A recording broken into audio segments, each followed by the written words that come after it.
Be here. What's going on this Monday, Tom? It's the 25th. The Talk. 25th. Can you believe the 1/3 of the year or 1/4 of the year has already gone by Absolutely. us? Absolutely. Hey, I do have to, for all you sports freaks, I know you probably watched it. I did, and I had a fun filled weekend Saturday and Sunday. Won't get into it, but it was real unique and personal. Uh, Everybody's probably gone crazy over this March Madness. So, since we're in March, and we're going to bring our guest on here later on, there is a lot of madness out there, and not just in the basketball world. A lot of things are going to be happening this year. We got an election coming up. There's, all sorts of things happening. Yeah. Well, it is March Madness. It's one of my favorite times of the year.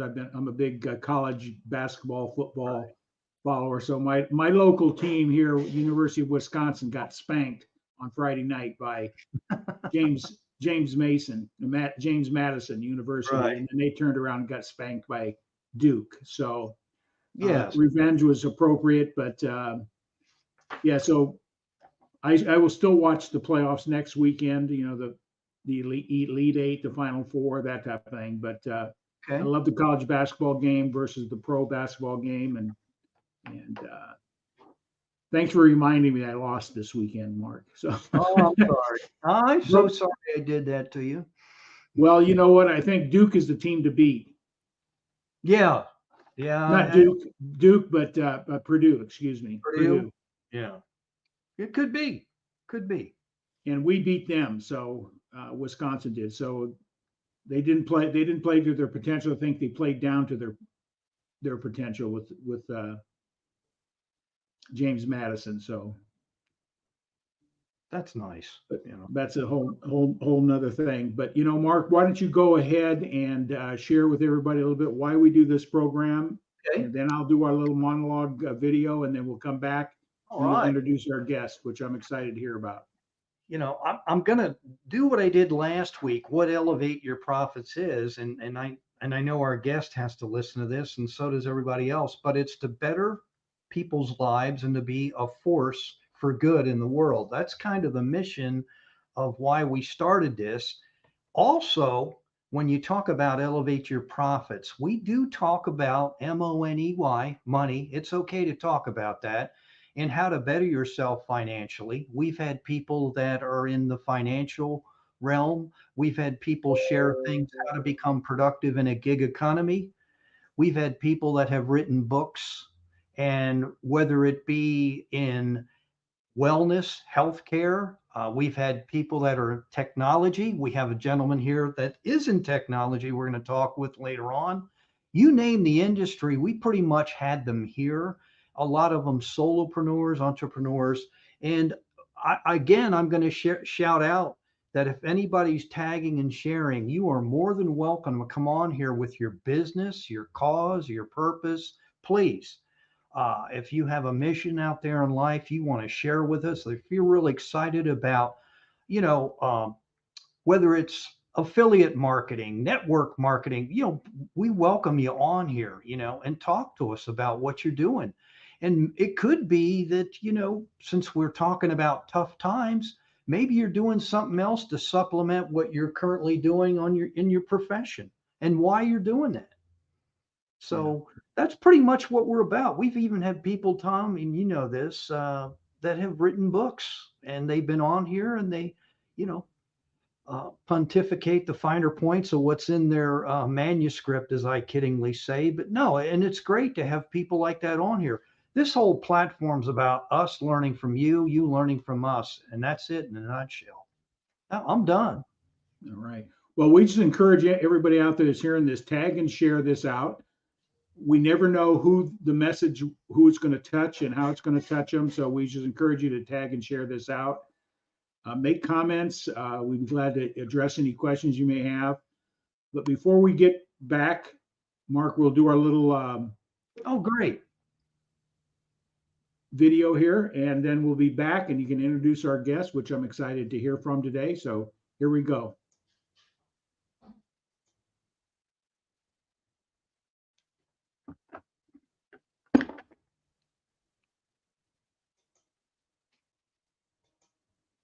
some reason it's not working.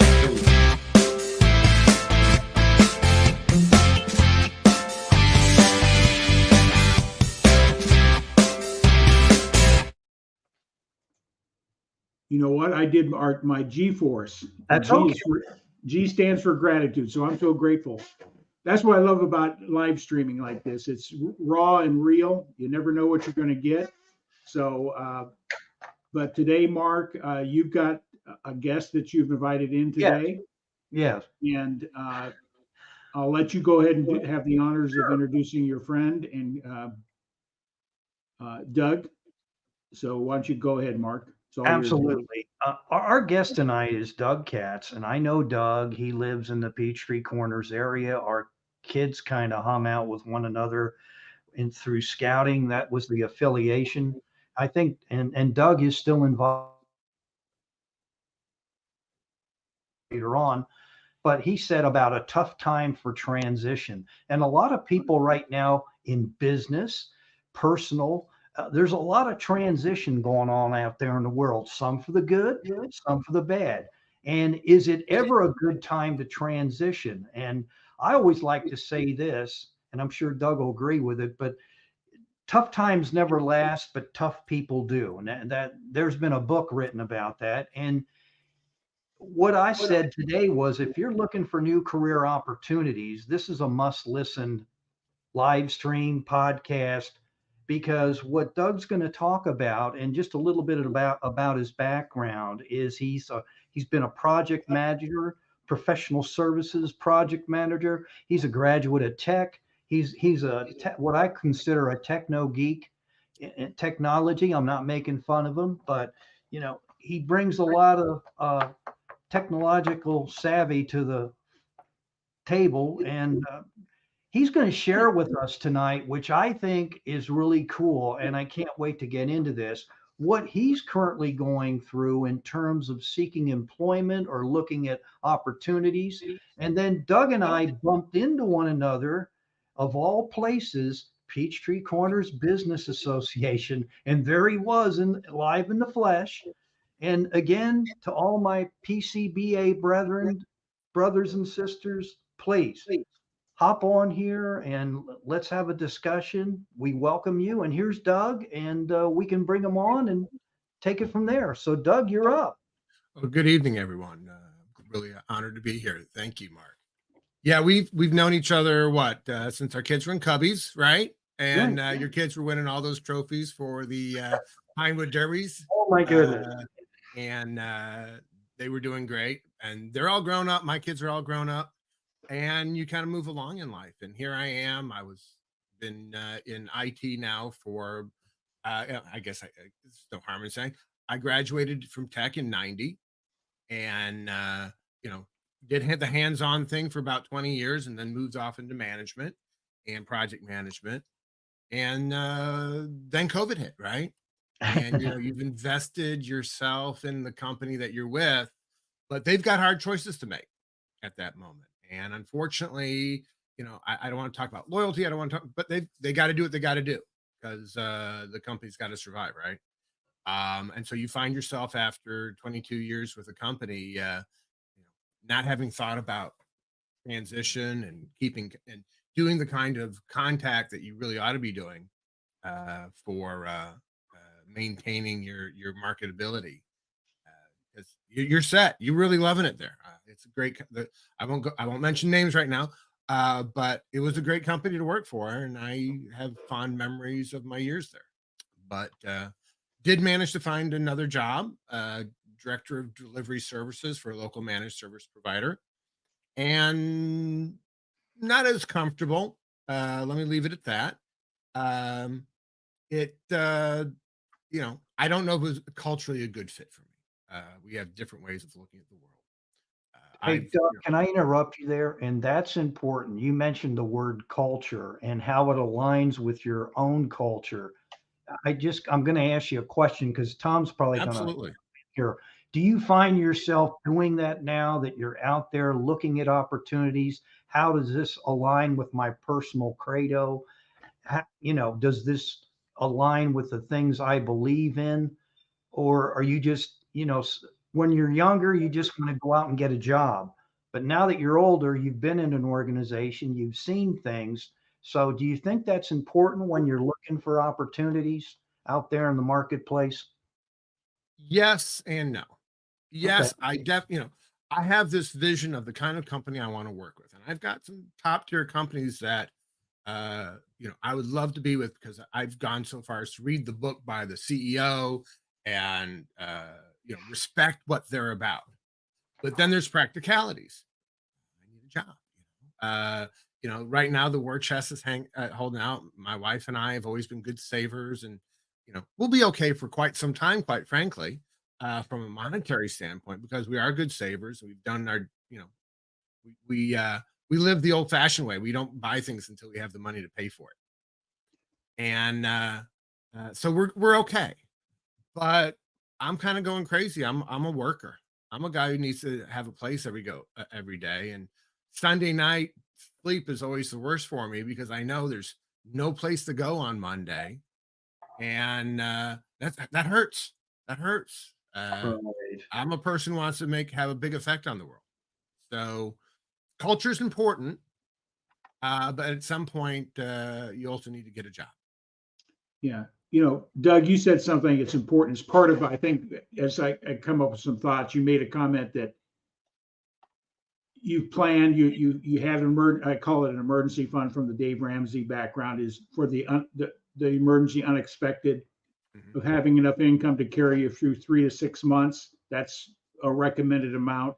So kudos to you, because we never know when somebody's going to say goodbye to you in your job situation, no matter what it is. Absolutely.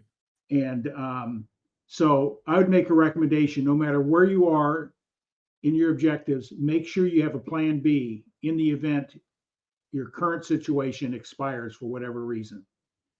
And get you through that transition process is having economic resources, so you're not stressed out, so you can be your best when you get into that job search. You're not searching just for a paycheck, you're searching for something that's going to fill your desires, fill your purpose. So great comment you made. I picked up on it. That it has gotten you through this, what I would call transition. What do I do next when I grow up type situation. So yeah, so I think that's so important. Would you agree, Mark and Doug? Absolutely.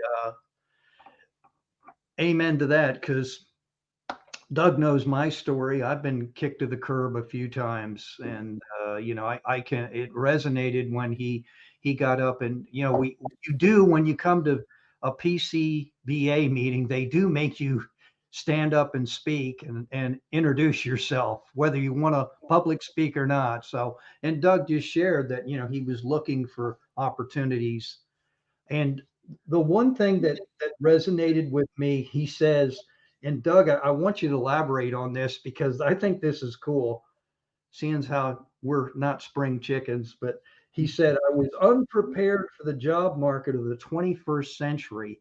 And it's interesting now that if you go out in the job market, our kids are old enough where you're working with 26 or 30-year-old people, and those pretty much for us are our kids' age.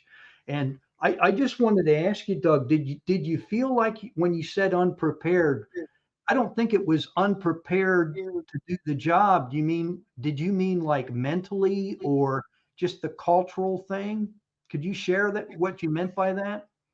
So I've been learning how jobs are getting filled these days. Okay. There's LinkedIn. I mean, if you're not on LinkedIn, you need to be. I have a feeling no one on this doesn't have some presence there. Sure.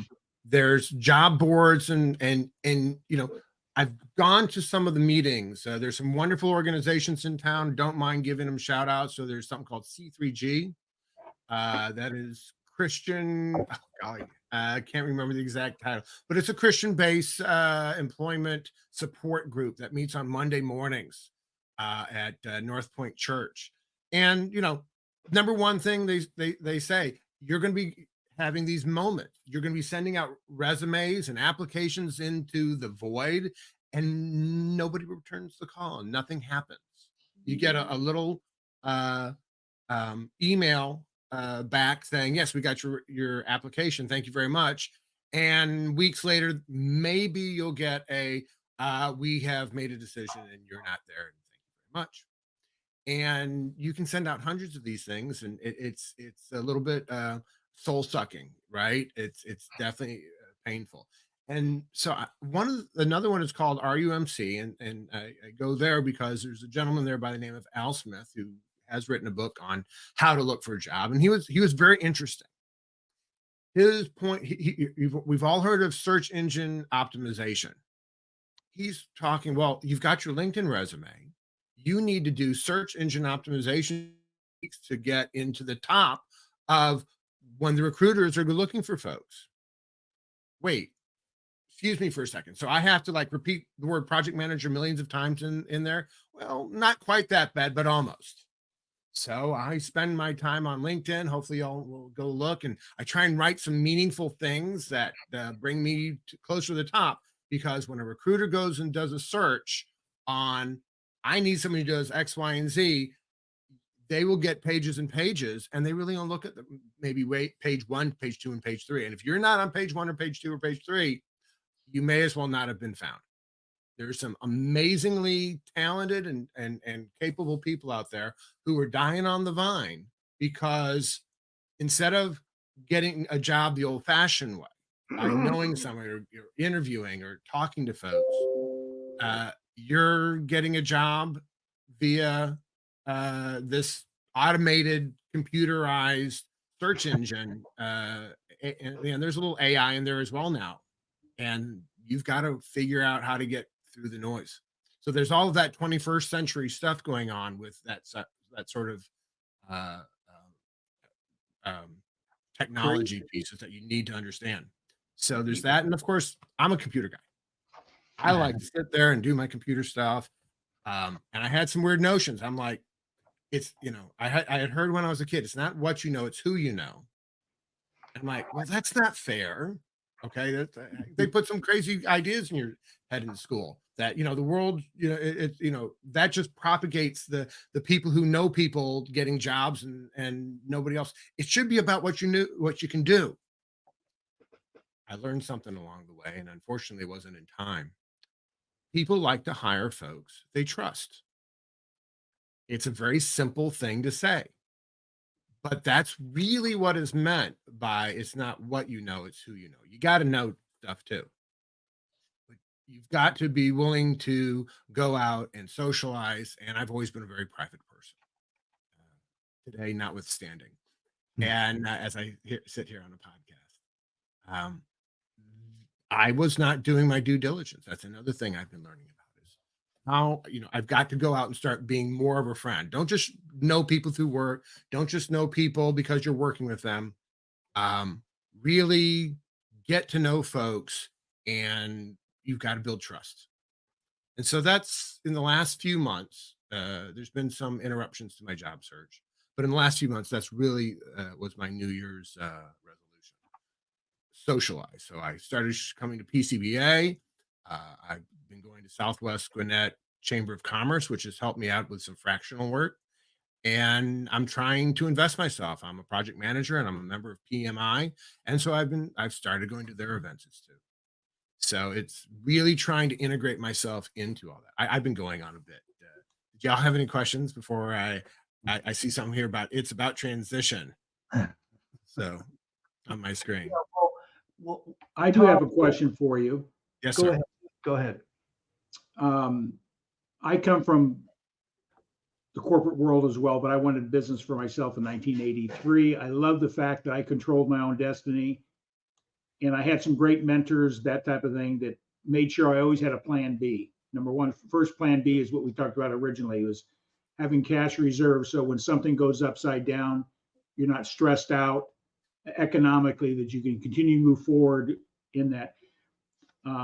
Did you ever consider being in business for yourself? I know you mentioned that you always had a job. Right. But did you ever think about taking your gift and your talent, what you do, and monetize that talent in the marketplace with a business?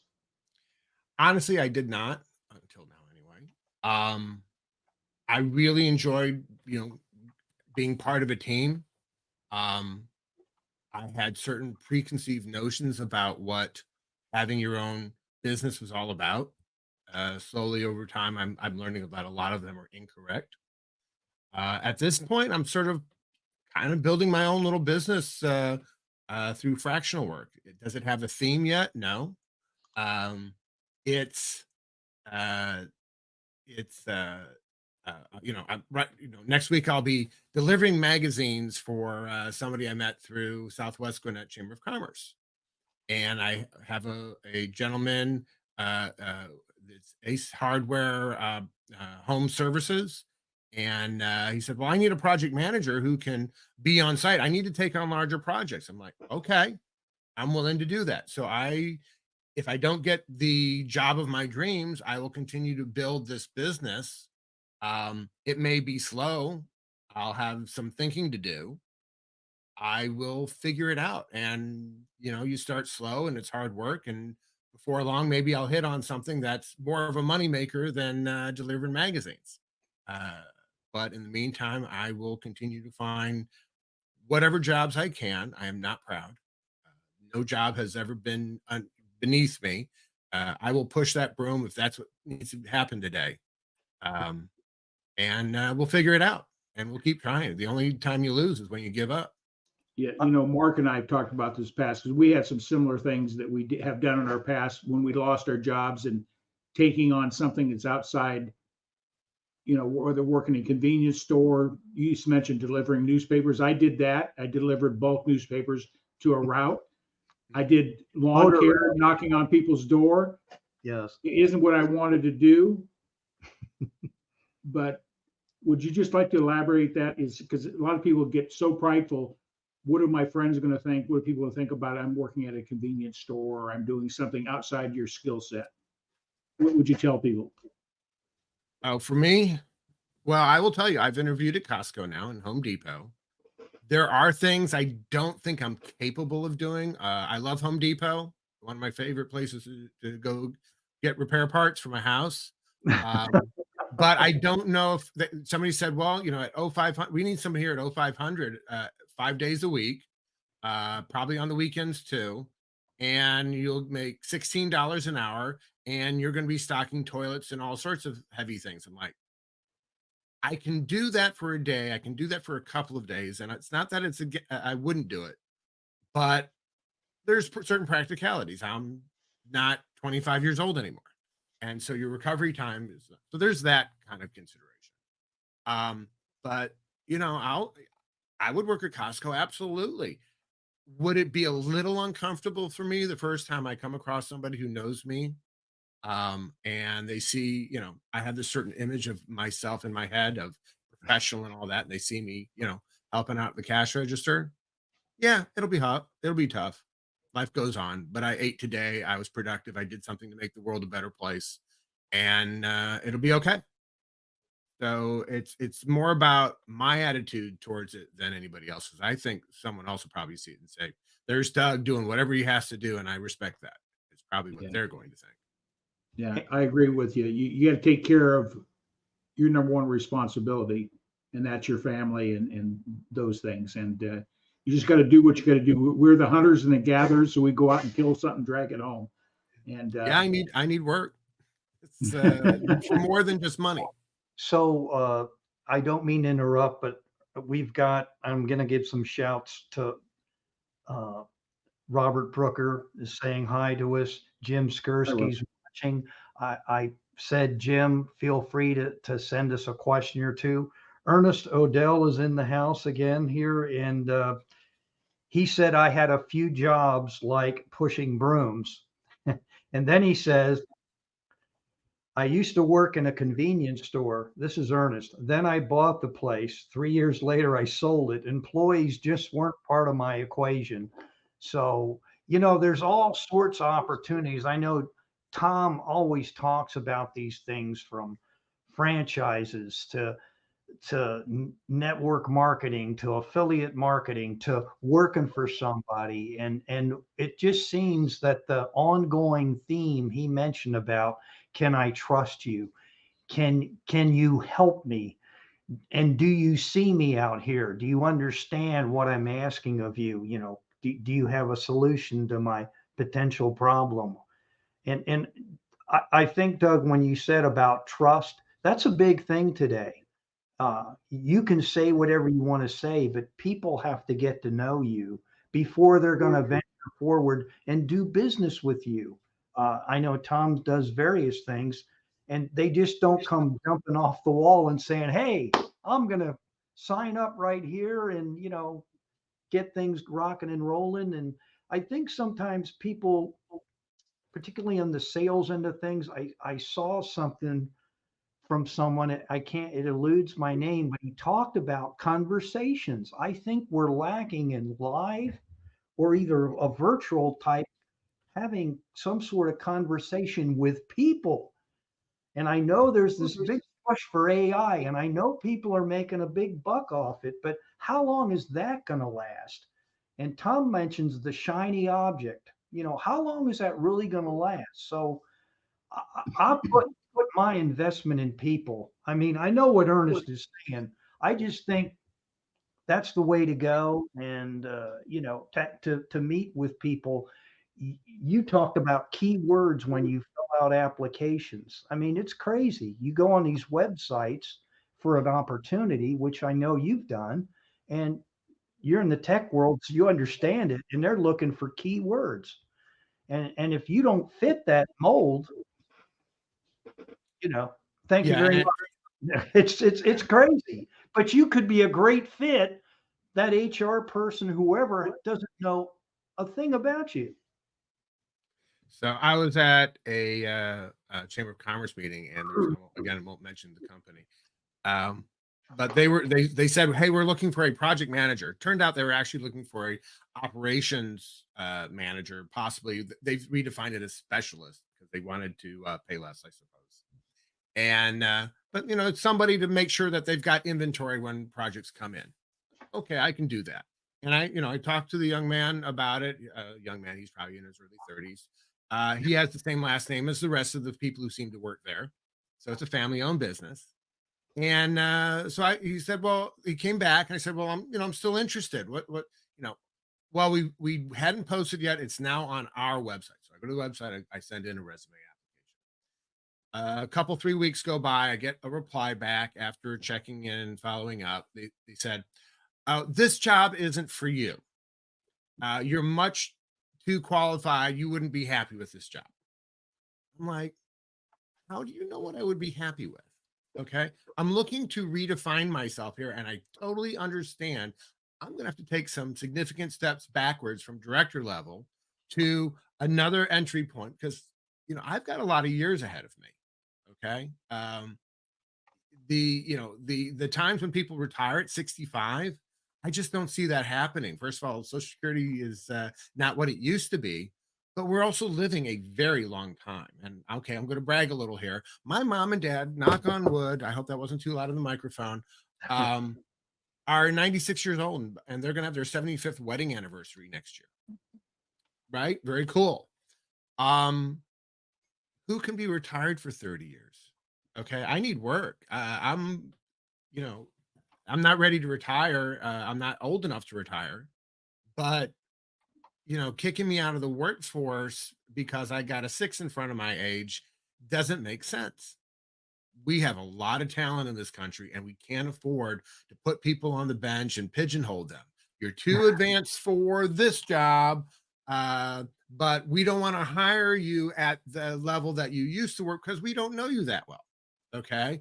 So, you get this chicken and egg thing going on. So it's like, no, I'm going to go get myself some certs in IT, freshen up my skills of being hands-on and doing it myself, and get back in. I'll be a level one tech at a managed service provider, taking the phone calls and work 40 hours a week, and they'll see what a great value they're getting. I would be thrilled with that job. Okay, right now, and I'll get in there, and they'll see what they got, and we'll go from there. They say, hey, you got a PMP, you've got a certification in security. Here we go, and that's fine. And you got to be willing to step back. In the meantime, Independent work, absolutely. Um, if I had a job like the one I just described, that will leave some time on the weekends where I didn't used to have that. I used to come home on the weekends after being director and barely be able to get off the couch because I was wiped from all the stress. So yeah, we're gonna probably start a little business of our own once I get that next job, or maybe not in that order. So I'm seeing comments. Do we want to get to some of these? Oh, sure. I'm Ernest seeing on my Odell, count. he says you got to do what you got to do to put food on the table and keep the lights on. And then there's another one here I'll put up. But Tom, he mentioned about age. We're talking about us baby boomers that are still kicking. I'm one of those. I know Tom is. We all three of us are essentially. And I, through looking for work, wound up umpiring. I never thought I would umpire baseball games for the life of me. And if you want to have a lot of fun, try doing that or selling lawn care. And I was doing that as well. Knocking on doors, selling a lawn care for a certain company, something green. Anyway, I didn't say who it was, but I did that. And the comments and reactions I would get at the other end of the door, particularly in rural Georgia, were quite interesting to say the least. And who showed up at the door and how they were dressed or not dressed, but crazy stuff. We're never too old to learn and take on new challenges, whatever they may be. Going into business, that's a challenge in itself. It's a mindset more than anything else, a belief system. You got to have some skills to take to the market, but building a business is different than having a job for sure. Mhm. And people look at me. I'm the senior one in this group. People ask you, when are you going to retire? Like you said, who can retire 30, 40 years? Do we have a big enough, call it critical mass in money? Do we have enough Yeah. money to carry us through 30 years, 40 years, wherever the case may be? I just tell people I've created a life I don't want to retire from. I'm finding those things that give me purpose, something I can get excited about, to get up in the morning, go out and share my message. And so that's my story about I've created a life I don't want to retire from. We get hung up and been culturally programmed to get a good education. I'm not about anti-education. Get that job and live happily ever after. Unfortunately, what is the average person today has had 7 to 9 different jobs in their lifetime if they reach our age. So if we haven't been in the job market 7 to 9 different times, we have no clue what's going on out there. I think that's one of your challenges, was that you were 20 some years with one company and then another company, and then things fell apart again. So we've been out of that cultural loop, the employment loop, what's going on out there. And going back to what you said, at least you prepared what I call the plan B. What's your plan B in life? Number one is having assets or having cash to support you in any downsides, or find that thing that will give you. When you look at people that are succeeding and not having financial worries, they have 5 sources of income. 5 sources of income. Now, people say, how do you do that? It's easy to do when you find it aligns with your core values, your purpose, and why. I do several different things, but none of them go in different directions. They all run parallel. So I could just shift lanes in my business strategies and not miss a lick. When COVID hit, yes, so my wife's business got hammered. We have a wellness center in our community. Wasn't prepared for that, but she had other skills. She had a third and fourth thing that she was doing in her professional career. She did teaching, continuing education. She wrote a book. She did consulting at the national level with her trade association. So she had always had multiple opportunities working where she can just do a lane change and she was fine. So I'm just throwing those thoughts out there. Is what's your plan B? I encourage people for 2 reasons. Number one, have that plan B in a business. Find that thing that you can believe in and support and take it to the market. whether it be a talent that you have with IT, a product and or service. And so you're not going to eliminate the bumps in the road, but at least some of the potholes will be filled up as you drive down the road. So any comments Oh, there, Mark? Or Well, I put one that Ernest, I love this when he said, I'm 71 years old and I'll never retire. I can run circles around the millennials and Gen Xers. That's our friend Ernest Odell. And here's another one he said, and this goes back to what Doug brought up.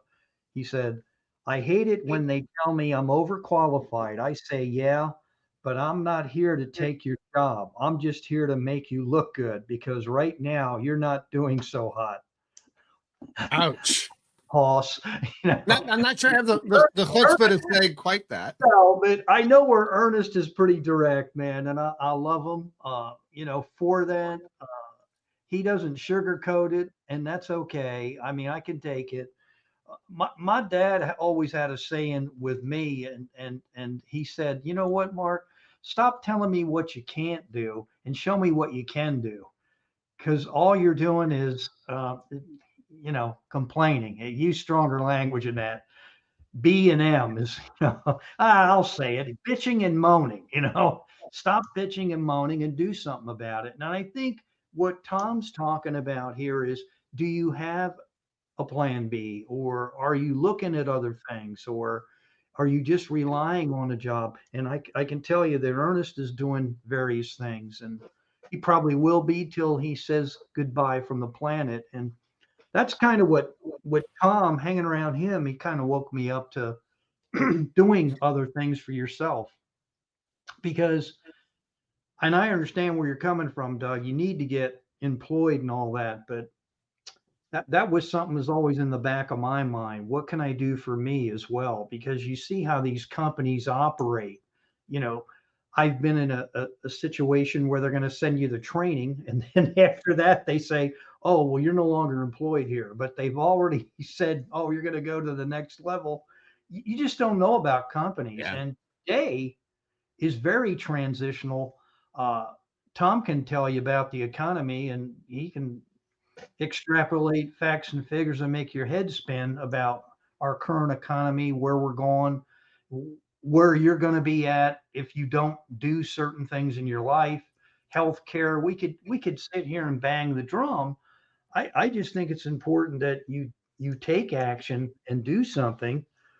And to coin a phrase from the man himself, Grant Cardone, he says about taking massive action. And Tom always mentions this: stop worrying about the how, have a strong enough why, and just go do it. And if it doesn't work out, okay, but keep doing it. You'll get better at it. Whether it's doing what we're doing right now, if you think we were good at this and we still aren't by far, there are people that blow us away. We're not professional, but this is the beauty of this medium right here. That's why I like it. You can screw up, make mistakes, and people say, hey, if that bozo can get on there and do what he's doing, I sure as heck can promo my company, my product, my service, my cause, my purpose in life. And that's what it's all about. So that's what we try and do here. But I think what you talked about, when you go to these companies, Doug, have anybody ever gotten back to you? Have you, like after a face-to-face meeting with an organization, you mentioned something earlier, but recently, have you applied online and has someone actually called you or sent you a text message, or could you share that with us? Well, I will say that there's been certain phases to all this. So let me kind of expand your question a little bit. The first couple of months, I had a pretty good run there. I had a lot of what I would call close calls. Um, the I interviewed, and I was runner up a bunch of times. Okay, and everybody should be thinking Ricky Bobby right now, right? If you're number two, you're just the best loser. Um, and but I was encouraged, right? And then I got, there was one person who said something about, well, you're not a project manager. And I was like, what? That's all I've done is IT infrastructure projects for the last X number of years, whether as a functional manager, project manager, or whatever. So I said, okay, I'm gonna go. The guy's exception was I didn't know all the book answers for him on when he asked some project manager questions. So I went and got my PMP, made sure I had that. Kind of took 2 months in there. Really slowed things down, of course, because I'm not paying attention. Wasn't doing the in-person socialization, calling people things like I was at the front end. Then we had a major family event. One of those things where, life threatening, takes up 4 or 5 months of your life that you say, this is more important than looking for a job. Okay. So that brought me to January. And so since January, I tell you what, it has, unfortunately, I wish I could say I had lots of examples of people calling me back, but honestly, I have not. I think there's a thing with your resume that you, if once you've had, it's been a while since you've had a job, it's harder for them to get to the top of it, even though I've created my own company now within LinkedIn. And it's catsorus.com, and which I reserved that domain name a long time, and I am a project manager for that company, which I understand for search engine optimization helps me a lot, and so I've been getting a lot more clicks on my LinkedIn. So, but then to y'all's point, having some other things going on. This fractional work is becoming my new business. Does it have a lot of direction yet? No. I've only been doing it for a couple of months now, and I've got a lot to learn. Baby steps, right? So next week I'm delivering more magazines. There's something called Neighbor Force. Y'all ever hear of Neighbor Force? What a great service. It's low level elder care. So I'm driving somebody to an appointment and helping people get around, and I'll figure it out. It makes me a few bucks. It gets me out of the house, improves my attitude a whole lot because, first of all, I see folks who need my help, and I'm being of use to the world, and that's really important to me. So, You can and then see I'll find more. Ernest likes what you're doing. His quote is, "I love what Doug is doing. Show those twits how it's done." And that's what I love. I appreciate the. This will probably upset some people, but you know what? I really don't care. This is something I'm passionate about because there are good people out there and they're employable, but yet you, the big company or corporation, which I would advise someone not to go to, you want to play cops and robbers with people and handcuff them, and you come up with these reasons like overqualified, etc. And I won't get into all that, but it gets tiring to hear this. And it's not just you. There's people even younger than you, like maybe in their 40s or 50s, and they're traumatized. It's probably Tom's probably smiling. It's their first time, and they're like, "Oh my God!" And I heard this, and you know who told me this? This is what's so funny. My dad lived to be 95, but he told me that this would happen to me. If you work for the other guy, here's what's going to happen. Yeah. And you are going to have multiple jobs throughout your lifetime. So, and that's hard for some people to fathom in their skull, particularly when you're in your 20s or 30s. Absolutely. No, it's an interesting concept, is it not, Tom? Yeah. Tom's sitting there like a Cheshire cat because. Well, I could have told you all this was going to happen to you. Yeah. It takes me back to my corporate days when I was in contract negotiations and labor movement, and Sure. I saw in the back what I call collaborative corruption between the unions and management. They all have their own agenda, and guarantee a union has an agenda. It's called economics. They're looking to get as many dollars as they can into their coffers and their pension fund account. It's a fight over those dollars for retirement. And the Teamsters, that was their predominant. And of course, a business is looking, how can we improve our bottom line, be more efficient, those type of things. And guess what I found out? They collaboratively are corruptive. What I call it collateral corruption. Collateral got me out of that. corruption. I had a Yeah. career lined up to be a union steward, not a steward. Steward and a rep, Yeah, be a business agent. And, Oh God, a BA. Oh my goodness. I dealt with them in the trade show biz. Oh, So that's the reason I walked. It didn't fit my core values, even though I would have had a different career path and a different economic situation I had for years. I could have. I would have, if I would have stayed there, I'd have been retired today with a Western Conference Teamsters pension and a national Teamsters pension at about $200,000 a year. I knew that was something I was giving up, but I said I couldn't deal with the corruption and went off and did my own thing. Started in the financial service arena. I love the fact of helping people. I became a crusader because I found that there's a lot of wrongs going on out there, and I just wanted to educate people on what it takes to win financially. As I've grown in that, it's more than just knowledge. It really takes something right here called your mindset to succeed in any career or any business. And being in business is not for everybody. It's not for everybody. But I tell you what, if one wants to secure their future, I encourage people to look at opportunities that give them extra cash, build those reserves up so you never have to worry about when and if it's going to happen, because it will. It's a matter of time, one reason or another. The economy changes, political issues, you name it, are going to affect businesses today.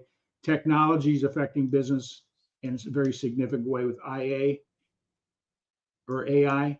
yeah. We got Jim coming on. Yeah. Bring him on. I did. And I'm going to share, Doug, while we're doing that feature, this is your LinkedIn page. Can you give me that site for you again? And I'll share that. It's the LinkedIn. Okay. No, LinkedIn I got. It was Doug Katz, or your independent. Katz Doug, I believe, it's got my name backwards, if I recall. But what were you looking for? One, you gave me your business card here. I'm looking. Is it Katz or Us? Is that it? Oh, that's that. I have that domain. You won't find anything at that domain. Okay. I've got. Can I put your email address up here? Sure. Doug@katzrus.com. Okay. And Ernest, hey Jim, how you doing, bud? All right, Tom, how are you?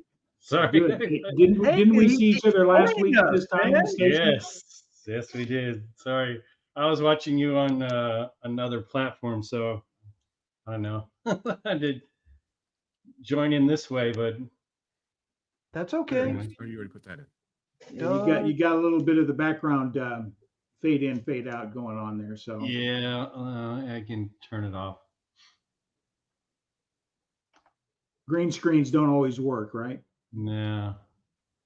So yeah, I just. But Jim comes from an engineering background. Jim comes from an engineering background, and he went into a franchise business in the home inspection field. So yeah. Yep.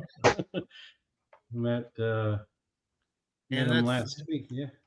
Yeah, we met. More people in here, we can have a Peachtree Corners Business Association meeting or something, Sure. Sorry, my lighting's all messed up. So yeah, that was an interesting story about you starting your business and getting that all figured out. And that is something I'm thinking about, but it's like, I want to get into the IT area. So I'm, that's what I enjoy. That's what I love doing. Here's how you can get a hold of Doug if you want to send him an email. I do have to share another wit by Robert Brooker says, "Hi, Jim." So there you go, Jim. He's saying hi. He remembers you. Hey. Here's what Ernest recommends. I love Ernest to death, man. He goes, walk in with authority. He said it. I guess this is applicable to an interview. And if you can, wear a gray suit with a solid colored tie. It speaks authority and power, and it really does intimidate them, especially if the guy behind the desk is younger than you. He's kidding. He's kidding. It's a joke. Good, because I've had someone said one of the things you don't want to do is intimidate these people. You want to be as quiet as possible. Just answer their questions briefly, because they're worried about you there with all of your knowledge and skills taking their job. Right. They really are. And you are also reminding them of their father, which they're not really thrilled about either. Mm. So I was like, that was shocking for me to hear someone suggest. Oh, great. 35-year-old thinks I'm reminding him of his dad, and that's why he doesn't want me in his company. Yeah. And the one thing that I want to point out, Ernest is kind of like Tom. Ernest does multiple things for himself, and he's a really good guy, and he's into affiliate marketing. I mean, I don't want to say everything the guy does, but he does a lot, and he is not going to retire. And what Tom said, I think that's what's different today. Why do you want to retire? Because Doug, you mentioned it. You'll be like if I met a guy that roughly a little bit older than me that was chasing a golf ball for about a year, and he said, "You know what happened, Mark? I just said enough. I got to get back and work or do something. I can't.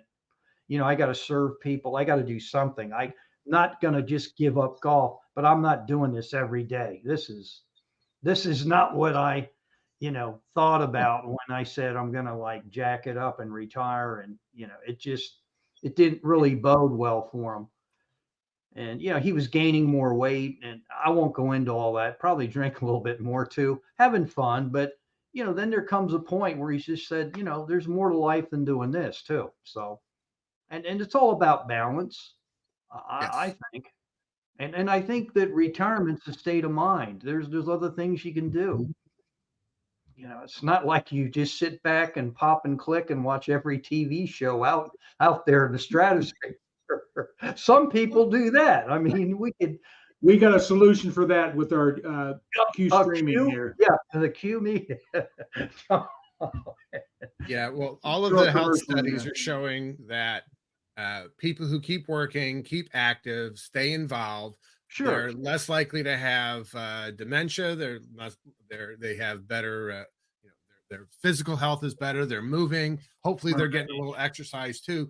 But overall, their entire health picture is better. Now, of course, correlations are correlations. We don't know if their good health is causing them to have a job or their job's having good health. But I'm going with the job is going to help my good health. So I'm going to just take that. Yeah, and Ernest said to defend himself, he said, "I'm probably the grandfather figure who used to whoop the young guns."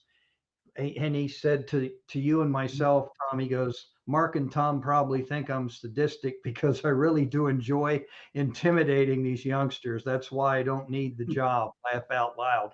But he brought up a great point about not retiring, and I think that is a state of mind.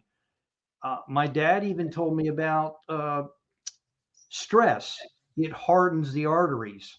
He talked to me about that. And you always say, "How's your health?" He said, "Whatever you do, don't stress out and stuff. Things are going to happen for a reason. It's how you handle it. It's how you handle it." Jim went through a life-changing situation here, went into franchising, and he too is in technology and various things. He probably never thought he'd be working for pillar to post. I mean, it's just not working, having his own franchise now. It's you just don't know what's going to happen. And I think for you, Doug, this could wind up being something. If anybody's watching this out there, tag, like, and share. Give Doug a call. I put his email down here. Reach out to him. Well, I am going to get this thing figured out. The only time you lose is when you give up. So, yeah, I have good days and bad. I think we all do. But overall, I got too much to give. And, whether it's finding a franchise for myself, still trying to figure out exactly what the best road is. Even if I do get a job in the traditional sense, I'm definitely going to be keeping my, doing some other things from now on. The multiple lane thing is probably going to be part of me for the rest of my life. Yeah, I'm going to go back to your experience in the IT.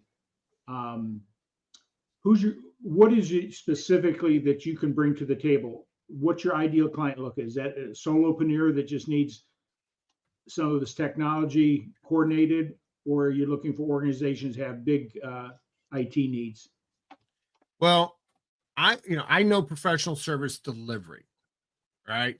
So I've done that for the last few decades here, where we had projects and delivering them for customers and getting their infrastructure built out or migrated or whatever's they needed to move that along.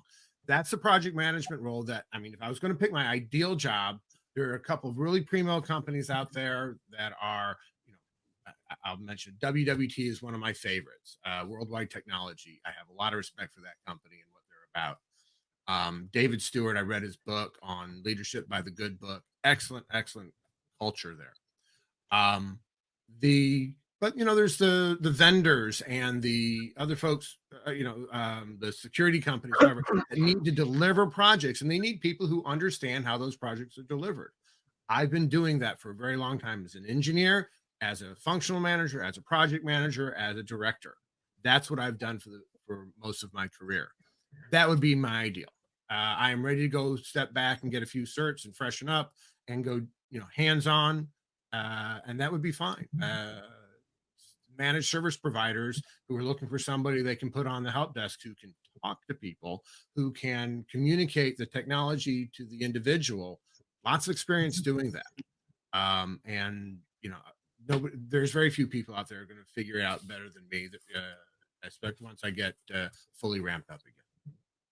Okay. So those are that's my hope. But your point, Tom, that need to go and get my own business, not out of the question. Not out of the question at all. Yeah, and the why has to be bigger than the how. That's what I always tell people. Well, Your I why, love your purpose. volunteering. I'm a scout leader. I love right now. My big project for the scouts is COVID really hit them badly. There's been a big discontinuity of knowledge between the upcoming Cub parents, and there's a lot of Cub packs out there who don't really know how to run themselves. I used to be in charge of the round table, Cub Scout round table, way back when, and so that's a method that I'm going to be working with the local Button Gwinnett district on, helping them reboot that and get the infrastructure and the knowledge rebuilt within the community. And then I'm also involved with my congregation. I'm VP of operations and facilities, and we've got security issues at congregations these days. So that's another area where I'm investing my time. Okay. So lots of good things going on for me. I just need to put it all together. Time flies when you're having fun here, guys. We're at 5 of 7. Do you believe that? It's Wow. crazy. And I don't hear any snoring out there. No, the comments are coming in here. The only time you lose is when you give up. And that's another thing Ern pointed out. I shared one of his, his quote here. It's just that is true. And I've never been to, and I know Tom will laugh when I say this, I've yet to go to a quitters rally, a give up rally, or a seminar or a session on how to quit. It's pretty easy to do. So, but to do what everybody's doing out here, what you gentlemen are doing, I'm excluding myself and what Ernest is doing. And, there's a lot of other people out here in the planet, through our network that Tom and I are affiliated with. They inspire me just to keep moving forward. Because the easiest thing in the world to do is quit. Heck, whoever thought I would be taking dance classes with my wife? I'm even doing that, man. That's extreme, man. And I actually like to waltz now. You guys will probably get a big kick out of this, but I've learned how to do different things. And I think that's what life is about, learning to become comfortable with the uncomfortable. I know, and Tom talks about that as well in his coaching. And we just have to learn to embrace that. Do people like to get up and speak? Do people like to actually do what we're doing? I mean, and this past weekend, all I'll say is I didn't have my own time. It was like shot starting at 4:00 Saturday all the way through Sunday, and it involved family. So, that family comes first. I Yeah. mean, so you got to do what you got to do. Um, and Robert Brooker shared a few lines with us. So I can I read this real quick because you never Go know. ahead. Something seemingly unpopular with the masses is ensuing. You take care of yourself first each day to be at your best to serve others throughout the remainder of the day. You know, because he's from Canada. No, it makes sense. You got to take care of you. And that's not being selfish because if you don't, you can't help others. And that Mhm. means your health. You know what, Doug, you were talking about that, you know, taking care of you, investing in you. Why do you do those things? And it goes back to becoming, you know, comfortable with the uncomfortable. Uh, Yeah. and I used to get all uptight about it, you know, people that had more money than me or that can do more than me. And now it's like, hey, man, this is someone I can learn from. And I guess I look at it like an opportunity. Like we go to PCBA. There are people in there that know far more than me on the planet, man, and that doesn't take much. But I just like being around the people. They're great people. So, and I sent you a link, Doug. I don't know if you got it. I heard the phone buzz. I emailed it to you earlier Oh, today okay. from PCBA, from Lisa, and it's about jobs and opportunities and stuff like that. And I think you're making great strides.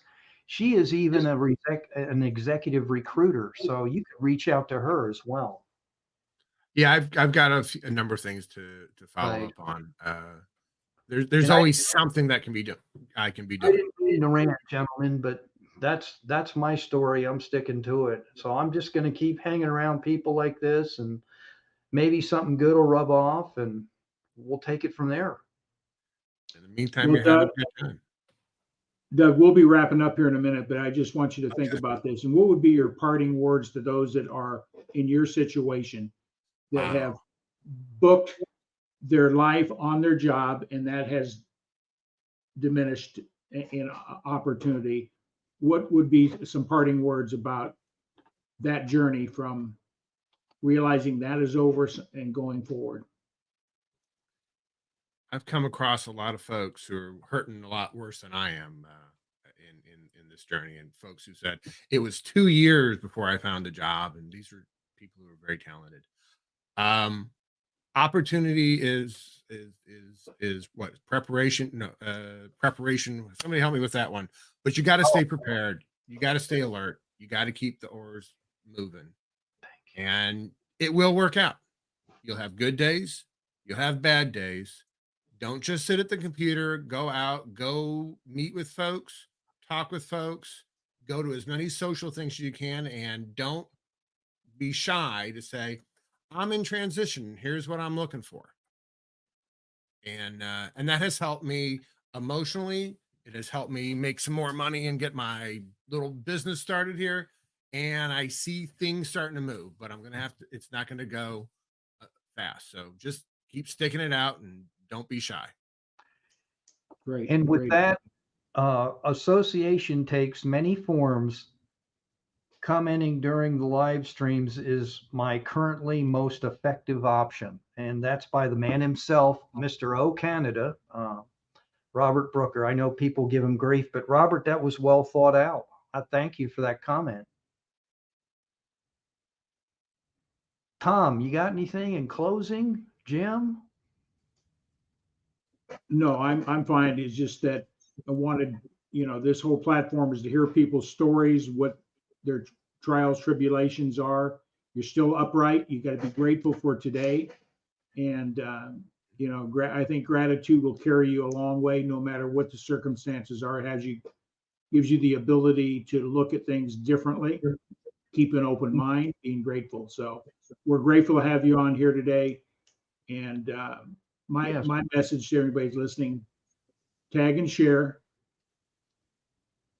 We're not the only ones that have lost jobs. That's lots of times that we think I'm the only person in the world that's experiencing this situation. No, like you said, there's people that are far, far worse off than your circumstance, and we've got to be grateful for that. But there is Amen to hope. that. find that passion, go approach the world with gratitude, and things will start manifesting themselves in and around that positive Yep. thought process. I just wanted to say I'm grateful for Lisa Proctor for posting that in the PCBA. It was in the Facebook section of things about jobs and opportunities and what's going on there. She's a really nice lady, and she could probably help all of us. She's out there doing the recruiting thing. Other than Tom, he's totally unemployable, man, mentally. He's just far gone. So Yeah, I tell people I'm psychologically unemployable. yeah, So but no, and I think what we're all talking about is get involved, besides what you're doing day in and day out, and get out and meet people, and I think the last thing I was thinking about, and I think Tom and I talked about it, churches now, people say, well, did you go to church? No, hey man, I didn't go to church. I went to virtual, that, and I think we all need to get together. Like I was kidding with Doug being in Scouts. You can't virtually go on a camping trip. It doesn't work, or do a 5-mile hike or whatever it is. No, thank you. Or I'm going to virtually work out today. Could you see yourself, Jim? No. Instead of going to the gym today, Jim Skursky's post, hey, I virtually worked out today and I feel great. I mean, it's just, these are all things that go through my mind. I think like that because I'm not making fun of AI. That's not what I'm saying, but it is scary what you can now do with that platform. Mhm. You take a picture of Tom and make it look like he's actually live with us, and he's here and he's not, or he's selling a product, and Doug, you know more about that stuff than and Jim. Yeah, probably. we could do a whole podcast just on. Right now, I we're think- doing what is it? Yeah. Specific intelligence, and they're going to general intelligence, and then watch out. He said, hey, okay, now Ernest doesn't do this too many times. I want to apologize to Doug. Most people who don't know me think I'm cocky and arrogant. I'm not. I just know what I'm good at. Thank you, Ernest. And no, we don't think that. Ernest is a character. You got to get to know him. But I picked up on that, and I did not take any offense to anything he said. I know lots of people like that, and I love them. right. Well, Tom, this has been pretty interesting tonight. What's your takeaway now? have a plan B. Yeah, there you go. Have a plan Okay. B. Starts with your financial resources. If you have a good, Yep. solid foundation of the emergency fund, 3 to 6 months of income, it takes that whole thing of stress off. And Right. stress is number one reason for chronic illness. So Yeah. money is lack of it is the biggest stressor we have in our Yep. culture.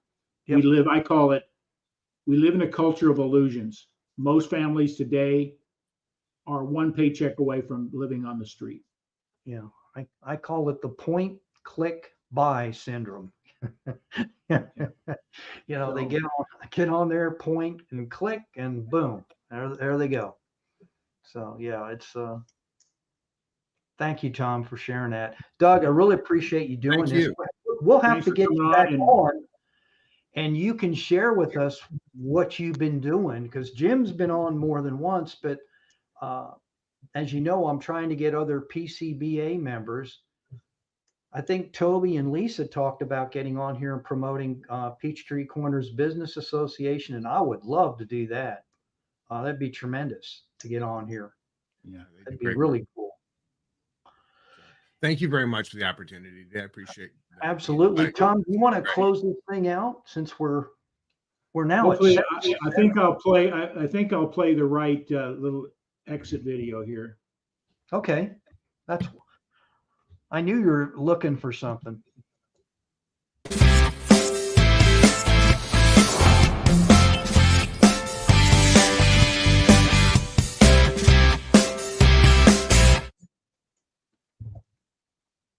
Practice makes better, not perfect, always makes it better. So figure out what button to press, and here we are.